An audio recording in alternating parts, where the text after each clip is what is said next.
Hello everyone, আমি সঞ্চিতা চলে এসেছি নতুন একটি মিনি ব্লগ নিয়ে। দিনটা ছিল নীল ষষ্ঠী দিন। সেদিন সকালবেলা উঠে ঘরে সব কাজকর্ম করে স্নান করে একেবারে ঠাকুর ঘরে চলে গিয়েছিলাম।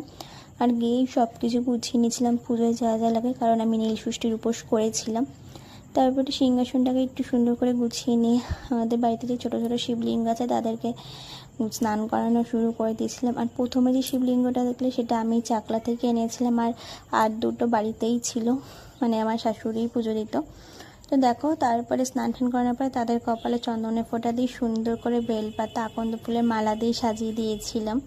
নীল পুজো আর শিবরাত্রি কিছুটা একই, খালি নীল পুজোতে কাঁচা আম আর খেজুর লাগে, কাঁচা খেজুর, যেটা ভগবানকে অর্পণ করতে হয়। তো দেখো এখানে আকন্দ ফুল আকন্দ ফল দিয়ে পুজো দিচ্ছিলাম। আর আমাদের এই নীল পুজোতে আমাদের এখানে না অনেক জায়গায় চড়ক হয়। আর জলেশ্বর বলে একটি জায়গা, যেটা বাবার মন্দির, এখানে তো প্রচুর ভিড় হয়। একবার গিয়েছিলাম, এবছর ইচ্ছা ছিল কিন্তু আর যাওয়া হয়নি। এবছর আমার শাশুড়ি গিয়েছিল, মা উপোস ছিল, আমি বাড়িতে পুজো দিয়ে নিয়েছিলাম। পুজো দিয়ে বাড়ির পাশে একটা মন্দির ছিল, সেখানেই গেছিলাম। তো দেখো, বাবাকে সুন্দর করে সাজানোর পর বাকি ফুলটা দিয়ে আমি সিংহাসনটা পুরোপুরি সাজিয়ে দিলাম, কারণ ফুল না এখন গরমে থাকে না, একদম শুকিয়ে যায়, সেই জন্য পুরো ফুল দিয়ে সুন্দর করে সিংহাসনটাকে সাজিয়ে নিয়েছিলাম। আর পুরো সিংহাসন সাজানো থাকলে বেশ ভালোই লাগে। তো দেখলেই তো, বাবাকে পুরোপুরি গোছানোর পর আমি এখানে ফল যা ছিল সব গুছিয়ে নিয়েছিলাম। এবার পুজোটা শুরু করব।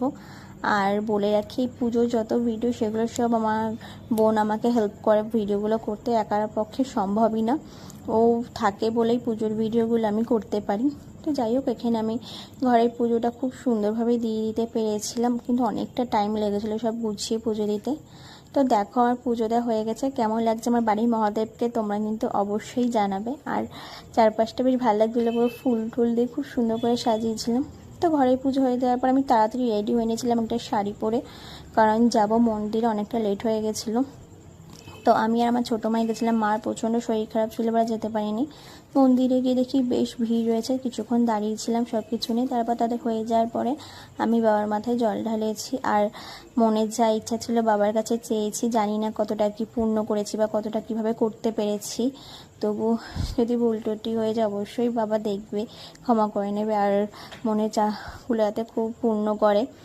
তো যাই হোক, তারপর প্রত্যেক বছর কালীবাড়ি যাই, এবছর যেতে পারিনি। কালীবাড়িতে গেলে দেখা যায় কত লোক জলেশ্বরের দিকে যায় বা কত লোক মন্দিরে জল ঢালতে আসে। আমি বিয়ের পর থেকে নীল পুজোটা শুরু করেছি, আর এখন অবধি প্রত্যেক বছর করতে পেরেছি, এটাই আমার কাছে অনেক। তারপর এখানে পুজো টুজো দিয়ে যা নিয়মকানুন ছিল সব কিছু করে বাড়ি চলে এসেছিলাম। তো তোমাদের এই ভিডিওটা কেমন লাগলো অবশ্যই জানাবে, ভালো লাগলে লাইক কমেন্ট শেয়ার করবে। নতুন ভিডিও